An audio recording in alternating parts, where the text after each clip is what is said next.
Hello everyone, মিঠাইয়ের হেসেলে আপনাকে স্বাগত জানাই। দেখো, আজকে আমাদের ঠাকুরকে ভোগ দেওয়া হয়েছে, ঠাকুমার মৃত্যুবার্ষিকী আজকে। তো সেই দিন আমরা ঠাকুরের কীর্তন এবং ভোগ দিয়ে থাকি। তো ভোগে দেখো কী কী রান্না হয়েছে তো আগেই দেখিয়েছি, সেইগুলি আমরা ঠাকুরকে ভোগ দিয়েছি।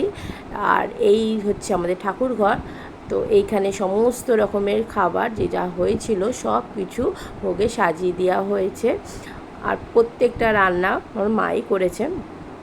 এই যে এখানে ভাত, পাঁপড় ভাজা, ডাল, পটল আলুর তরকারি, ফুলকপির তরকারি, চাটনি, পায়েস, মিষ্টি। তারপরেই শুরু হয়ে গেছিলো আমাদের ভক্তবৃন্দদের সেবা। আমাদের বাড়িতে আজকে যারা যারা এসছিলেন কীর্তন করতে, তারা প্রত্যেকে এখানে সেবা নিচ্ছে, ভোগের প্রসাদ খাচ্ছেন তারা প্রত্যেকে মহা আনন্দে। আর এই যে আমার জামাইবাবু, তিনি পরিবেশন করছে। আর এই দেখো, এই ফটোটা হচ্ছে আমার গুরুদেবের। আমার বাবা বেলুন মঠের দীক্ষিত, তো উনি এখানে গুরুদেবের ফটো। আমাদের বাড়ির কীর্তনের একটা স্পেশালিটি হচ্ছে যে এখানে আমরা মহিলা কীর্তন দল কীর্তন করে। ঠিক আছে, তোমাদের একবার শুনিয়ে দেব যে ওনারা কেমন কীর্তন করছে। চলো দেখাচ্ছি তোমাদেরকে কেমন ওনারা খুব সুন্দরভাবে কীর্তন করেন।